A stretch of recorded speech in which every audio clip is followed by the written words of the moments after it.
இது மகிமை நேரம். பரிசுத்தமுள்ள ஆண்டவரை நாம் தியானிக்கிறோம். இந்த நாளிலே எப்படி மகிழ்ச்சியா இருப்பது என்று தொடர்ந்து தியானித்து கொண்டிருக்கிறோம். அன்பானவர்களே, கிறிஸ்துவுக்குள் மகிழ்ச்சியா இருப்பதே நம்மளுடைய பலன் என்று பார்த்தோம். இந்த மகிழ்ச்சி எப்படி வருகிறது? முதல் நாளிலே பார்த்தோம், ரட்சிப்பிலே நாம் மகிழ்ந்திருக்க வேண்டும். ரட்சிப்பு நமக்கு மகிழ்ச்சியை கொடுக்கிறது என்று பார்த்தோம். இரண்டாவது நாளிலே நாம் பார்த்தோம், நம்மளுடைய அடிபணிதல், கீழ்ப்படிதல், தேவனுக்கு செவிசாய்த்தல், தேவனுக்கு கீழ்ப்படிவது நமக்கு மகிழ்ச்சியை கொடுக்கிறது. இந்த நாளிலே பரிசுத்தமுள்ள ஆண்டவர் நம்மை பரிசுத்தத்தில் மகிழ்ச்சியாக்குகிறார். கர்த்தருக்கு முன் பரிசுத்த நடக்கையாய் இருப்பதே நமக்கு மகிழ்ச்சி. நெகேமியா தீர்க்கதரிசி எழுதினாரு 8வது அதிகாரத்துல 9, 10வது வசனம் இவ்வாறு சொல்லுகிறது. இந்த ஜனங்கள் நியாயப்பிரமாணத்தை வாசிக்கிறாங்க.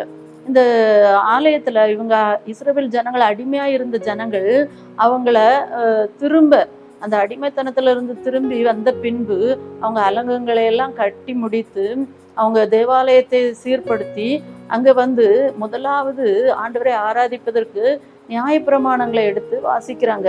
இதை வாசிக்கும் போதுதான் ஜனங்கள் தங்களுடைய பாவங்கள் என்ன என்பதை குறித்து பாவ உணர்வு அடைகிறார்கள். இந்த பாவ உணர்வு அடைந்த அந்த சமயத்தில் தானே அங்க தீர்க்கதரிசி சொல்லுகிறார், இந்த நாள் உங்கள் தேவனாகிய கர்த்தருக்கு பரிசுத்தமான நாள், நீங்கள் துக்கப்படவும் அழவும் வேண்டாம். ஆம், ஆண்டருடைய ஆலயம் அது நமக்கு மகிழ்ச்சியை கொடுக்கிற இடம். அந்த இடத்துல பரிசுத்தமாக நாம் அவரை தரிசிக்க ஆண்டவர் நம்மை அழைக்கிறார். அந்த இடத்துக்கு நம்ம போன உடனேயே அவருடைய ஆலயத்துல நமக்கு நம்மிடத்துல காணப்படுகிற பாவங்கள் அது நமக்கு உணர்த்தப்பட வேண்டும். எப்போ நம்மளுடைய பாவங்களை நாம் உணர்கிறோமோ உடனே அது நம்ம அதை விட்டு நீங்குவதற்கு, அதை உணர்வடைந்தால் தான் நம்மை விட்டு களைவதற்கு நாம் முயற்சி எடுப்போம். ஆகவே தான் இங்க வேதம் சொல்கிறது, நீங்க பரிசுத்தமாய் இருக்கிறதுல மகிழ்ச்சியா இருங்கள். நாம் கிறிஸ்துவுக்குள் பரிசுத்தமாய் இருக்கிறோம் என்பதே நமக்கு மகிழ்ச்சி. சங்கீதக்காரன் 51வது சங்கீதத்துல சொல்லுகிறார், இயேசு கிறிஸ்து இந்த உலகத்துல வாழ்ந்த போது தாவீதின் குமாரன் என்று அழைக்கப்பட்டார். இந்த தாவீது மிகவும் ஆண்டவர் சொல்றாரு, இவன் என் இருதயத்துக்கு ஏற்றவன் அப்படின்னு சொல்றாரு. அந்த தாவீதினுடைய வாழ்க்கையிலேயே பாவம் இருந்துச்சு. அவர் அந்த பாவத்துல 51வது சங்கீதத்தை இவ்வாறு எழுதுகிறார், உமது இரட்சணியத்தின் சந்தோஷத்தை திரும்பவும் எனக்கு தந்து உற்சாகமான ஆவி என்னை தாங்கும்படி செய்யும். அந்த சங்கீதமே 51ஆம் சங்கீதம் நம்ம பாவ அறிக்கை ஜெபம்னு நம்ம சொல்லுகிறோம். இந்த பாவ அறிக்கை ஜெபத்துல அவர் என்ன சொல்லுகிறார், என்னுடைய பாவங்களை பாராதீரும், அதை என்னை விட்டு அகற்றி போடும், சுத்தமான இருதயத்தை என்னிலே சிருஷ்டியும், நிலைவரமான ஆவியை என் உள்ளத்திலே புதுப்பியும் என்று ஆண்டவரிடத்துல மன்றாடுகிறார். இந்த சந்தோஷம், இந்த ரட்சணியத்தின், இந்த ரட்சிப்பின் சந்தோஷம் எப்போ அவருக்கு வருது, அப்பந்தான் அந்த ஆவியில உற்சாகமும் மகிழ்ச்சியும் வருகிறது. ஆகவே நாம் இந்த பாவத்திலிருந்து விடுதலையாகி பரிசுத்தமாய் வாழ முயற்சிக்கும் போது ஆண்டவர் நம்மை மகிழ்ச்சியின் நிறைவினால ஆசிர்வதிக்கிறார். தாவீது சொல்லுகிறார், நான் சந்தோஷமும் மகிழ்ச்சியும் கேட்கும்படி செய்யும், அப்பொழுது நீர் நொறுக்கின எலும்புகள் கழிவுறும். நான் சந்தோஷமும் மகிழ்ச்சியும் அடையும்படி செய்யும், அப்பொழுது நீர் நொறுக்கின எலும்புகள் கழிகூறும் என்று சொல்லுகிறார். இந்த பாவம் நம்மை மகிழ்ச்சி இல்லாமல் ஆக்கி விடுகிறது. இந்த பாவத்திலிருந்து நாம் விடுதலை ஆகும்போது ஒரு மிகுந்த மகிழ்ச்சி நம்முடைய உள்ளத்துல ஏற்படுகிறது. ஆகவே ஏசாயா சொல்லுகிறார், 6ஆம் அதிகாரம் 2, 3 வசனங்கள் வரை சொல்லுகிறது, அவருடைய பரிசுத்தத்தை கொண்டாடுங்கள், தேவன் பரிசுத்தர்.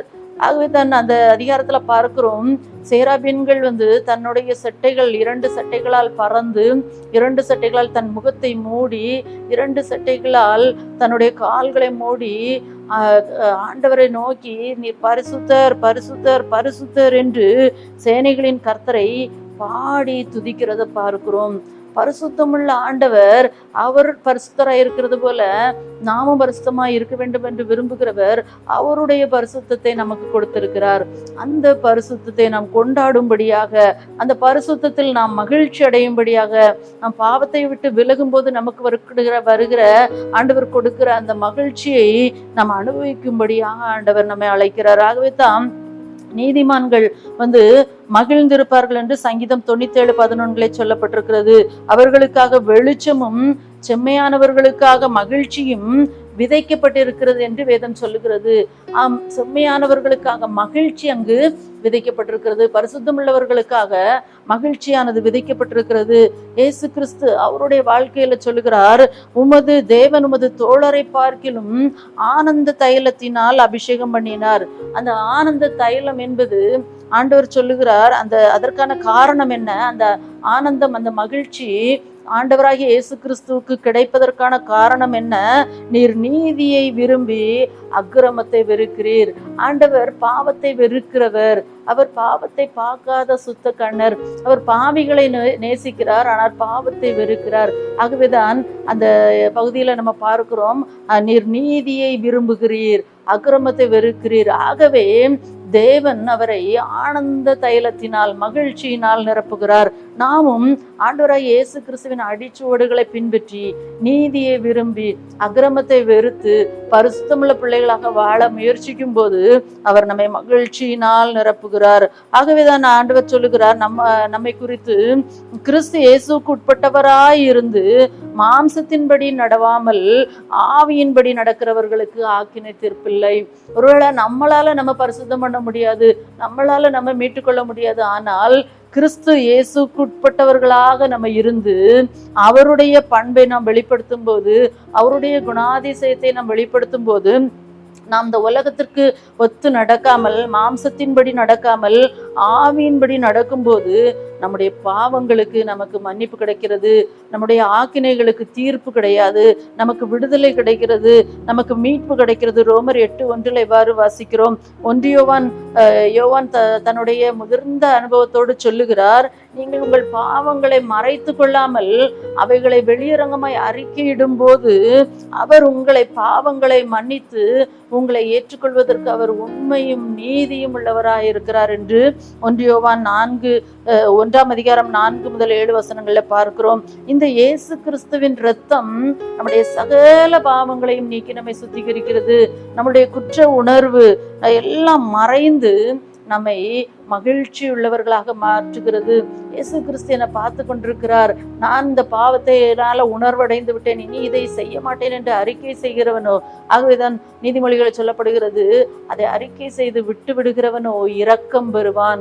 அவனுக்கு மன்னிப்பு கிடைக்கிறது, அவனுக்கு ஆக்கினை கிடையாது, அவனுக்கு ஆக்கினை தீர்ப்பு கிடையாது, தண்டனை இல்லை.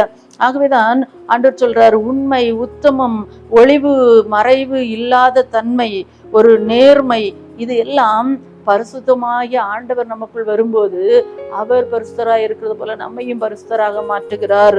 நாமும் பரிசுத்தமாக மாறுகிறோம். ஆகவேதான் இருதயத்தில் சுத்தம் உள்ளவர்கள் தேவனை தரிசிப்பார்கள் என்று சொல்லப்பட்டிருக்கிறது. நம்ம ஆண்டவரை பார்க்கிறோம்னாலே நம்முடைய இருதயம் சுத்தமா இருக்கணும். மத்தேயு 5:8 பார்க்கிறோம், இருதயத்தில் சுத்தம் உள்ளவர்கள் தான் ஆண்டவரை தரிசிக்க முடியும். பரிசுத்தம் உள்ள தேவனை பரிசுத்த அலங்காரத்தோட நம்ம தரிசிக்கும்படியாக ஆண்டவர் அழைக்கிறார். 1 தெசலோனிக்கேயர் 5:16-23 இப்படியாக சொல்லுகிறது, எப்பொழுதும் சந்தோஷமா இருங்கள், சமாதானத்தின் தேவன் தாமே உங்களை முற்றிலும் பரிசுத்தமாக்குவாராக. சமாதானத்தின் தேவன் தாமே உங்களை முற்றிலும் பரிசுத்தமாக்குவாராக. அவர் பாவிகளையே ரட்சிக்க வந்தேன் என்று சொல்லுகிறார்.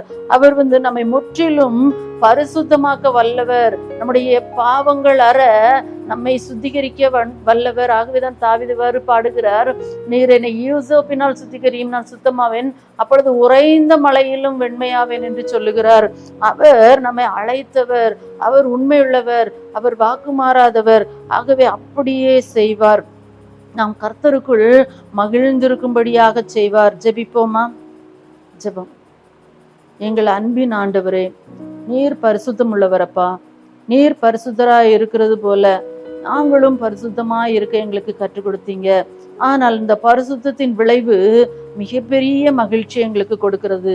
இந்த மிகப்பெரிய மகிழ்ச்சியை நாங்கள் பெறுவதற்கு அன்று ஆண்டவரே தாவீது தங்களுடைய பாவங்களை அறிக்கையிட்டது போல அன்று அந்த இஸ்ரவேல் ஜனங்கள் நெகேமியா நியாயப்பிரமாணத்தை வாசித்த போது, உம்முடைய வார்த்தைகளை வாசித்த போது, நாம் இப்படி கீழ்ப்படிந்து நடக்கவில்லையே, நியாயப்பிரமாணத்துக்கு விரோதமாக நாம் நடந்து விட்டோமே என்று தங்களை அர்ப்பணித்த போது, அவர்கள் அந்த பாவ உணர்வு அடைந்த போது அந்த ஆலயத்திலே அவர்களுக்கு மகிழ்ச்சி உண்டானது. அந்த ஆலயத்துல அவர்கள் மகிழ்ந்திருக்கும்படியான கிருபை செய்தீர் ஆண்டவரே. இந்த நாளிலும் எங்களுக்கு ஆண்டவரே செம்மையானவர்களுக்காக மகிழ்ச்சி விதைக்கப்பட்டிருக்கிறது என்று சொல்லியிருக்கீங்கப்பா. நீர் நீதியை விரும்பினதுனால, பரிசுத்த விரும்பினதுனால ஆனந்த தைலத்தால் அபிஷேகம் பண்ணப்பட்டீர். அதுபோல நாங்களும் பரிசுத்தத்தை விரும்ப, உண்மையை விரும்ப, நீதியை விரும்ப, நேர்மையை விரும்ப, சுயநலத்தை விட்டு பொதுநலமாக செயல்பட நீங்க எங்களுக்கு கற்றுக் கொடுத்திருக்கீங்கப்பா. நாங்கள் அதிலே மகிழ்ந்திருக்கும்படியான பாக்கியத்தை தந்திருக்கீங்க. இயேசுவின் மூலம் ஜெபிக்கிறோம் நல்ல பிதாவே, ஆமென்.